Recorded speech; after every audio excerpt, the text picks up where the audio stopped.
Deixa eu só mostrar aqui alguns dos tweets que foram publicados. Por exemplo, o Carlos Jordi.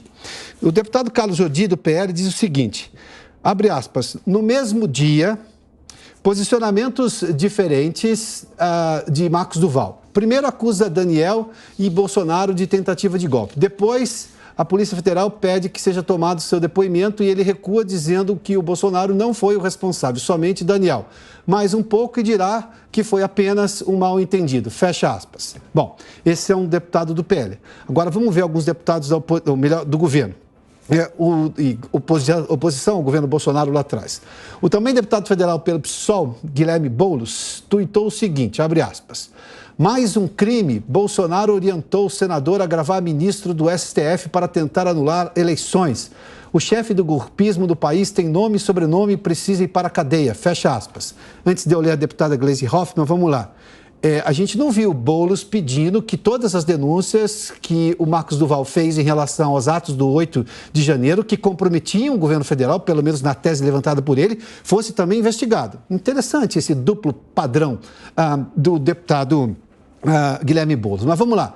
A deputada federal pelo PT, Gleisi Hoffmann, pelo Twitter, comentou o seguinte, abre aspas, se as revelações, aqui ela já põe no condicional, né? Se as revelações de Marcos Duval forem comprovadas, Bolsonaro precisa responder e ser preso, assim como qualquer um que tenha cargo público e que questione o resultado das eleições e ataque a democracia. Não dá para normalizar essa gente, do contrário, o Brasil vai se arrepender. Fecha aspas.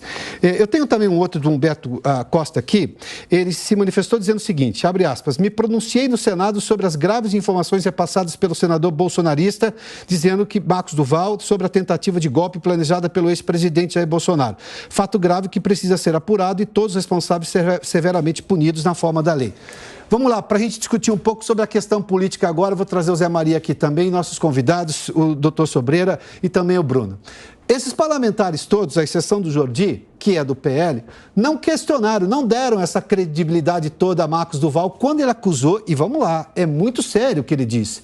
Ele está quase sugerindo, e ele de forma muito clara, ele deixa isso bem entendido, que o governo Lula teria feito vistas grossas ao movimento de 8 de janeiro para justamente criar um fato para dizer que a oposição queria dar um golpe.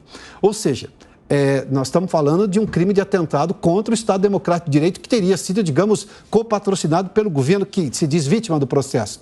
Daí que a necessidade de se investigar. Mas o Marcos Duval não teve toda essa repercussão, nem de boa parte da mídia, não se deu credibilidade a ele, não houve investigação determinada pelo ministro Alexandre de Moraes do Supremo Tribunal Federal, mas agora, quando ele envolve, e aí por isso que eu fiz lá atrás a pergunta para você, se ele não tivesse envolvido o nome do presidente Jair Bolsonaro, do ex-presidente, só tivesse falado Daniel Silveira, o ex-deputado, nada disso parece que teria essa conformação, mas agora a gente tem, convenhamos, um debate muito grande. Mas por que o Marcos Duval está tendo toda essa credibilidade e interesse no que ele diz sobre esse caso e não teve quando ele estava acusando o governo de talvez, na tese dele, ser um copartícipe de tudo que aconteceu no dia 8 de janeiro? Pois é, olha, Piotr, antes eu queria dizer o seguinte, nós estamos aqui no Salão Verde da Câmara dos Deputados, onde está funcionando a sessão solene de instalação do ano legislativo do Congresso Nacional, né? Estão aqui e fizeram um discurso agora há pouco a presidente do Supremo, ministra Rosa Weber, o Procurador-Geral da República, Augusto Aras, né? E vários convidados aqui de representações internacionais exatamente para esta solenidade que está acontecendo aqui nas minhas costas. Piotr, o objetivo, o cerco é esse mesmo, tentar incriminar o ex-presidente Jair Bolsonaro, torná-lo inelegível, né? E é por isso que nós vimos hoje várias manchetes e declarações de que houve uma pavimentação do caminho de Bolsonaro para a cadeia. Nada disso. Outro assunto que ele falou e que eu considero da maior gravidade e que ninguém levou em consideração. O senador Duval disse que lá atrás, quando os senadores tentavam a CPI da Lava Toga, entenderam a cassação de uma senadora, a juíza Selma, né, como um recado do Supremo. E a partir dali, o PT, o PSOL, isso palavras do senador Duval, desistiram da possibilidade da CPI da Lava Toga, porque entenderam que se houvesse a cassação, o impeachment de 2 ministros do Supremo, como era a previsão, né? O presidente Jair Bolsonaro iria indicar os 2 ministros. E aí o PT não aceitou ir em frente com a CPI da Lava Toga. E mais, todos os senadores se sentiram coagidos, pressionados e temerosos até, e por isso recuaram na investigação Lava Toga. Ou seja, houve, segundo o senador Marcos Duval, uma pressão muito forte de ministros do Supremo Tribunal Federal sobre o Congresso Nacional. Isso também não chama atenção, isso também não será investigado, talvez.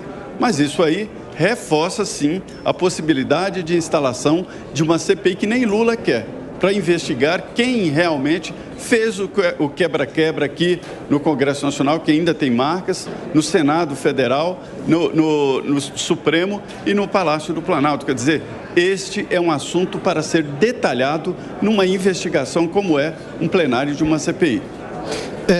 Bruno, você tem alguma informação antes de ouvir o doutor Sobreira? Olha, Piotr, a gente só vai aguardar então o novo depoimento, aliás, o depoimento, né, que é esperado lá na Polícia Federal do senador Marcos Duval. Ele esteve aqui, conversou com alguns jornalistas, ele iria seguir até o plenário do Senado, acabou não acessando, usou o elevador e já saiu. Então a gente vai aguardar se ele retorna ainda hoje aqui no Senado Federal e se vai revelar realmente outras informações, se vai compartilhar, inclusive esses áudios, porque até agora não compartilhou esse áudio de quando o deputado Daniel Silveira entra em contato e manda essa informação, inclusive assegurando que o GSI iria oferecer a estrutura que iria conseguir finalizar essa operação chamada de 5 estrelas.